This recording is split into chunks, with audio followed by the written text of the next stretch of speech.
అంటే నా కొత్త సైట్కి జనరేటర్ వచ్చింది. ఆ జనరేటర్ డ్రైవింగ్లో ఎలా ఉందని చూపిస్తాను రండి. ఇది కొత్త జనరేటర్ ఐచర్ 15 kV.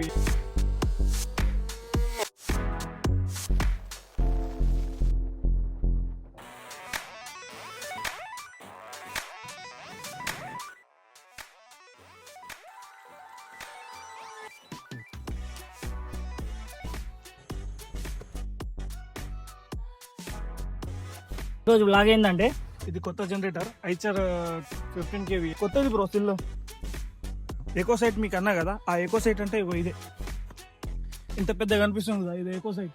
ఈ శ్రీనగర్ సైట్ ఇది కొత్త జనరేటర్ వచ్చింది, కొత్త బెడ్. ఇది రీసెంట్ గానే కొత్త బెడ్ కట్టారు దీనికి. ఇది ఎకో సైట్ కి వచ్చింది. ఎకో సైట్ అంటే ఏంటంటే ప్రజెంట్ చిన్న విలేజ్ లో చిన్నగా స్పెట్రోల్ లేకుండా ఓన్లీ కరెంట్ బేస్, కరెంట్ తర్వాత బ్యాటరీ మీదనే నడిచేటి సైట్ ఎకో సైట్. ఆ ఎకో సైట్ అంటే ఇప్పుడు పవర్ పోతుండే, ఇంతకుముందు పవర్ ప్రాబ్లం ఉండే, పవర్ పోయిన తర్వాత సైట్ డౌన్ అవుతుండే.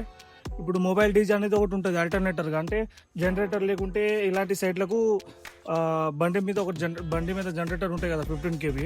ఆ 15 kV జనరేటర్ తీసుకొచ్చి దీనికి కనెక్షన్ పెడదామంటే ఈ సైడ్కి ఆ రోడ్కి బాగా లాంగ్, బండి ఇటు దాకా రాలేదు, బాగా కష్టమవుతుండే. ఇలాంటి ప్రాబ్లం బాగా ఫేస్ చేసాం కాబట్టి ఇక కంపెనీ వాళ్ళు కంప్లీట్ చేస్తే కంపెనీ వాళ్ళు ఏం చేశారంటే కొత్త జనరేటర్ మనకు ఇన్స్టాల్ చేశారు సైడ్కి. Radiator fan, radiator fan.